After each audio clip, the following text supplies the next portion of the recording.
नमो दिव्यै महादिव्यै शिवाय सत्यम नमः न प्रकृताय भद्राय नित्याप्रताय स्मताम। अथ चतुर्थ अध्याय।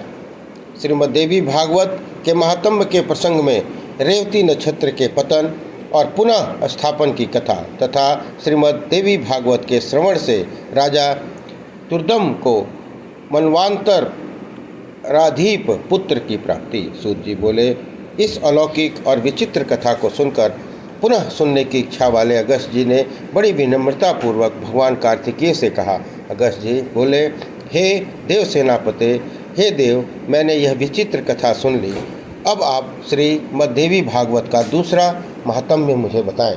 कार्तिकेय जी बोले, हे मित्रा वरुण से प्रकट होने वाले मुने, अब आप यह कथा सुने जिसके एक अंश में भागवत की महिमा कही गई हो, धर्म का विषाद वर्णन किया गया हो और गायत्री का प्रसंग आरंभ करके उसकी महिमा दर्शाई गई हो। उसे भागवत के रूप में जाना जाता है। यह पुराण देवी भगवती के महात्म्य से परिपूर्ण होने के कारण देवी भागवत कहा जाता है। वे परा भगवती ब्रह्मा विष्णु महेश की आराध्या हैं। ऋक्वाक नाम के विश्वात एक महान बुद्धि संपन्न मुनि थे। रेवती नक्षत्र के अंतिम भाग गंडांत योग में उनके यहाँ समय अनुसार एक पुत्र उत्पन्न हुआ। उन्होंने उस पुत्र की जातकर्म आदि क्रियाएं तथा चूड़ाकरण एवं उपनयन आदि संस्कार भी विधिपूर्वक संपन्न किए। महात्मा ऋक्वाक के यहाँ जब से वह पुत्र उत्पन्न हुआ, उसी समय से वे शोक तथा रोग से ग्रस्त रहने लगे और क्रोध एवं लोभ ने उन्हें घेर लिया।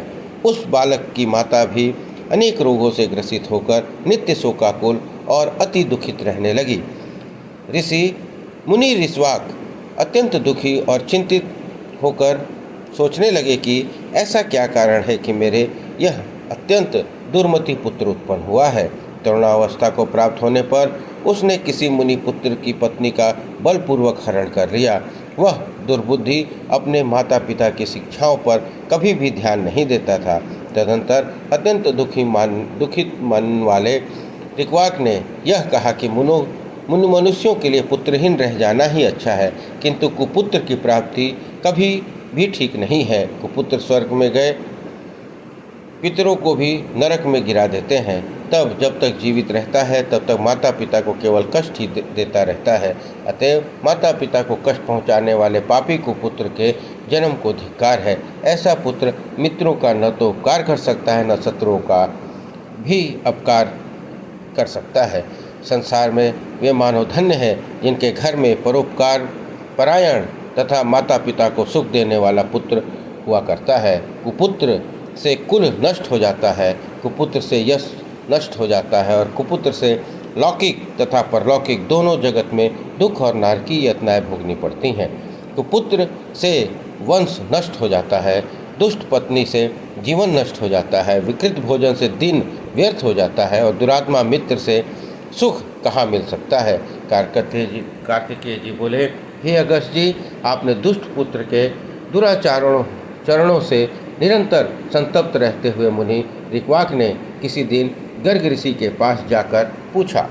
ऋक्वाक बोले, हे भगवान, हे ज्योतिष शास्त्र के आचार्य, मैं आपसे अपने पुत्र को की दुखशीलता का कारण पूछना चाहता हूँ। हे प्रभु, आप उसे बताएं। गुरु की निरंतर सेवा करते हुए मैं विधि पूर्वक वेदाध्ययन किया और ब्रह्मचर्य व्रत पूर्ण करके विधि विधान से यह के साथ विवाह किया। अपनी भार्या के साथ मैंने गृह शास्त्र का सदैव यथोचित पालन किया और विधि पूर्वक पंचयज्ञ का अनुष्ठान किया। हे विप्र, नरक प्राप्ति के भय से बचने के लिए पुत्र प्राप्त करने की कामना से मैंने विधिवत गर्भाधान किया था, न कि वात्सनात्मक सुख प्राप्ति की इच्छा से। हे मुने, दुखदायी माता पिता के प्रति उद्दंड और बंधु बांधवों को पीड़ा पहुंचाने वाला यह पुत्र मेरे दोष से अथवा अपनी माता के दोष से उत्पन्न हुआ है। तब ज्योतिष शास्त्र के ज्ञाता गर्गाचार्य ने मुनि ऋक्वाक का वचन सुनकर सभी कारणों पर सम्यक रूप से विचार करके कहा। गर्गाचार्य बोले, हे मुने, इसमें न तो आपका दोष है, न बालक की माता का दोष है और न तो कुल का दोष है। रेवती नक्षत्र का अंतिम भाग गंडांत योग ही इस बालक की नित्यता का कारण है। हे मुने, अशुभ बेला में आपके पुत्र का जन्म हुआ है, इसी कारण यह आपको दुख दे रहा है। इसमें लेश मात्र भी अन्य कोई कारण नहीं है। अतः हे ब्राह्मण, इस दुख के शमन के लिए आप प्रयत्न पूर्वक समस्त दुर्गतियों का नाश करने वाली कल्याणी जगदम्बा दुर्गा की आराधना कीजिए। गंगाचार्य का वचन सुनकर ऋत्वाक मुनि क्रोध से मूर्छित हो गए और उन्होंने रेवती को शाप दे दिया कि वह आकाश से नीचे गिर जाए। ऋत्वाक के शाप देते ही चमकता हुआ रेवती नक्षत्र सभी लोगों को देखते देखते आकाश से कुमुद पर्वत पर जा गिरा। वह कुमुद पर्वत रेवती के गिरने के कारण रैवतक नाम से प्रसिद्ध हुआ और उसी समय से वह अत्यंत रमणीक हो गया। रेवती को शाप देकर मुनि ऋक्वाक ने महर्षि गर्ग द्वारा बताए हुए विधान के द्वारा देवी भगवती की सामूहिक आराधना कर सुख और सौभाग्य प्राप्त किया। कार्तिकेय जी बोले, हे अगस्त्य जी, उस रेवती नक्षत्र के महान तेज से एक कन्या उत्पन्न हुई जो अनुपम रूप वाली होने के कारण लोक में दूसरी लक्ष्मी की भांति प्रतीत हो रही थी। रेवती नक्षत्र की कांति से प्रादुर्भूत उस कन्या को देखकर मुनि प्रमुच ने प्रसन्न होकर उसका नाम रेवती यह नाम रख दिया। तदंतर महर्षि प्रमुच उसे कुमुदाचल पर स्थित अपने आश्रम में ले आए और पुत्री की भांति उसका धर्मपूर्वक पालन पोषण करने लगे। समय पाकर यौवन को प्राप्त उस रूपवती कन्या को देखकर मुनि ने विचार किया कि इस कन्या का योग्य वर कौन होगा। बहुत अन्वेषण के बाद भी जब मुनि को उसके योग्य वर नहीं मिला, तब वे अग्निशाला में प्रवेश करके अग्निदेव की स्तुति करने लगे। प्रमुच ऋषि के स्तुति गान से प्रसन्न होकर अग्निदेव ने कन्या के योग्य वर का संकेत करते हुए कहा, हे मुने, इस कन्या का पति धर्म परायण, बलशाली, वीर, प्रिय भाषण करने वाले और अपराजेय राजा दुर्दम होंगे। तब अग्निदेव के इस वचन को सुनकर मुनि अत्यंत प्रसन्न हुए।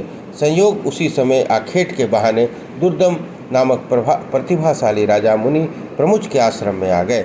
बलवान और अप्रतिम ओज से संपन्न वे प्रियव्रत के वंशज राजा दुर्दम विक्रमशील के पुत्र थे और कालिंदी के गर्भ से उत्पन्न हुए थे। मुनि के आश्रम में प्रवेश कर और उन्हें वहां न देखकर राजा दुर्दम ने रेवती को प्रिय इस सब से संबोधित करके पूछा। राजा बोले, हे प्रिय, महर्षि भगवान प्रमुच इस आश्रम से कहाँ गए हुए हैं? हे कल्याणी, मुझे सच सच बताओ, मैं उनके चरणों का दर्शन करना चाहता हूँ। कन्या बोली, हे महाराज, महामुनि अग्निशाला में गए हुए हैं। राजा भी यह वचन सुनकर शीघ्रतापूर्वक आश्रम के बाहर निकल गए। इसके बाद प्रमुच मुनि ने राज लक्षण संपन्न एवं विनयवनत राजा दुर्दुम को अग्निशाला के द्वार पर स्थित देखा।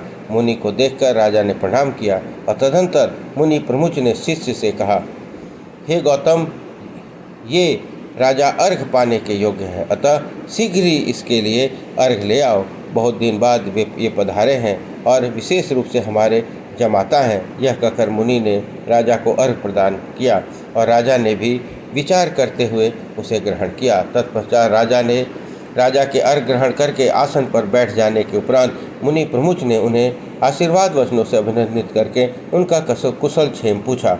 हे राजन, आप स्वस्थ तो हैं? आपकी सेना, कोष, बंधु बांधव, सेवकगण, सचिव, नगर, देश आदि को सर्वविध कुशलता तो है?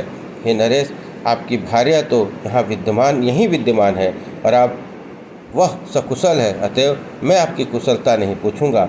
आप अपनी अन्य स्त्रियों की कुशल क्षेम बताइए। राजा बोले, हे भगवान, आपके कृपा प्रभाव से मेरी सर्वविध कुशलता है। हे ब्राह्मण, अब मेरी यह जिज्ञासा है कि मेरी कौन सी भार्या यहाँ है? ऋषि बोले, हे पृथ्वीपते, संसार के प्रतिम लावण्य से संपन्न रेवती नामक आपकी पत्नी यहाँ ही रहती है, क्या आप उसे नहीं जानते? राजा बोले, हे प्रभु, सुभद्रा आदि मेरी पत्नियाँ तो घर पर ही हैं। हे भगवान, मैं तो केवल उन्हीं को ही जानता हूँ, मैं रेवती को नहीं जानता। ऋषि बोले, हे महात्मने, हे राजन, इसी समय प्रिय से संबोधन से आपने जिससे पूछा था, अपनी उस योग्यतम प्रिया को आपने क्षण भर में ही भुला दिया। राजा बोले, हे मुने, आपने जो कहा वह सत्य नहीं है, किंतु मैंने तो असामान्य रूप से ऐसा कह दिया था। इसमें मेरा कोई दूषित भाव नहीं था, अतः आप मेरे ऊपर क्रोध न करें। ऋषि बोले, हे राजन, आपका भाव दूषित नहीं था, अपितु आपने सत्य ही कहा था। अग्निदेव द्वारा प्रेरित किए जाने पर ही आपने ऐसा कहा था। इसका पति कौन होगा, ऐसा मेरे द्वारा आज अग्निदेव से पूछे जाने पर उन्होंने कहा था कि इसके पति निश्चित रूप से राजा दुर्दम ही होंगे। हे महीपते, अतः मेरे द्वारा प्रदत्त इस कन्या को आप स्वीकार कीजिए।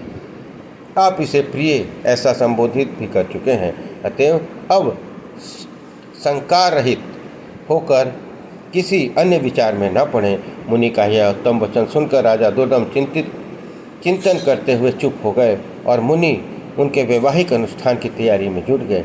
इसके बाद विवाह कार्य के लिए मुनि को तत्पर देखकर रेवती ने कहा, हे तात, आप मेरा विवाह रेवती नक्षत्र में ही संपन्न कराएं। ऋषि बोले, वत्से, विवाह के योग्य अन्य बहुत से नक्षत्र हैं, रेवती नक्षत्र में विवाह कैसे होगा कि रेवती तो आकाश में स्थित है ही नहीं।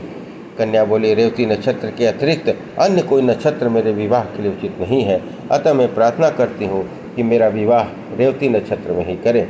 ऋषि बोले, पूर्व काल में मुनि ऋक्वान ने रेवती नक्षत्र को पृथ्वी पर गिरा दिया था, इस प्रकार अन्य नक्षत्र में आदि तुम्हारी श्रद्धा नहीं है, अतः तुम्हारा विवाह कैसे होगा। कन्या बोली, तात, क्या केवल एक ऋत्वाक्य ही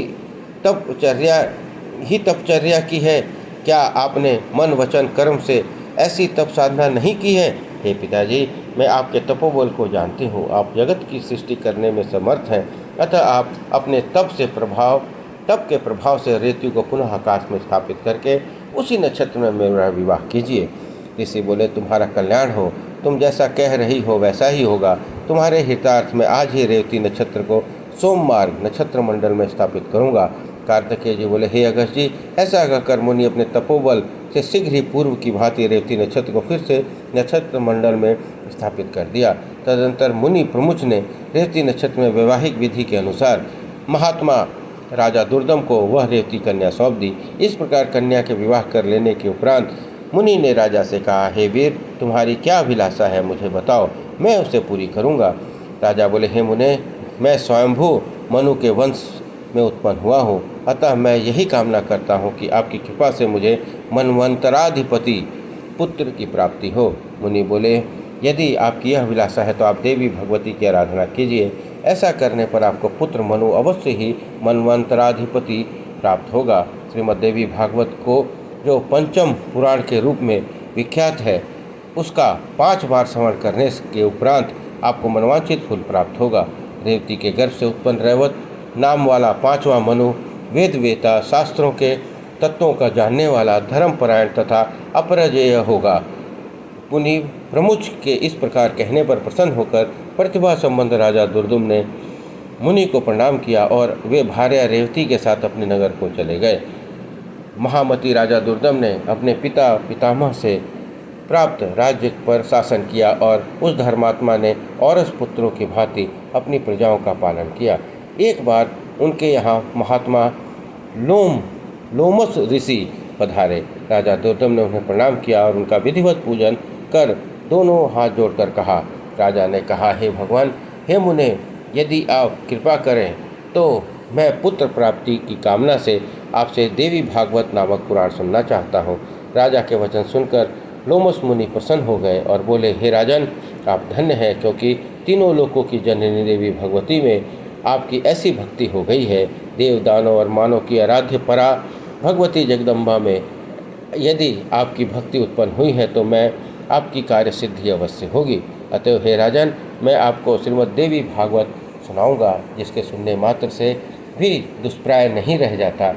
हे ब्राह्मण, ऐसा कहकर मुनि ने किसी शुभ दिन में कथा प्रारंभ किया। अपनी पत्नी के साथ राजा ने 5 बार महादेवी भागवत पुराण का विधिवत श्रवण किया। कथा समाप्ति के दिन धर्मनिष्ठ राजा दुर्दम ने अत्यंत प्रसन्नतापूर्वक श्रीमद् देवी भागवत पुराण का लोमस मुनि की पूजा की। राजा ने नवान्न मंत्र से हवन करके कुमारी कन्याओं का भोजन कराया और सपत्नीक ब्राह्मणों को प्रभुत दक्षिणा दान द्वारा संतुष्ट किया। कुछ दिन बीत जाने पर भगवती की कृपा से उस रानी रेवती ने लोक कल्याणकारी गर्भ धारण किया। इसके बाद वह समस्त ग्रह नक्षत्र अपने अपने अनुकूल स्थानों पर थे और सभी मांगलिक कृत्य संपन्न हो गए थे।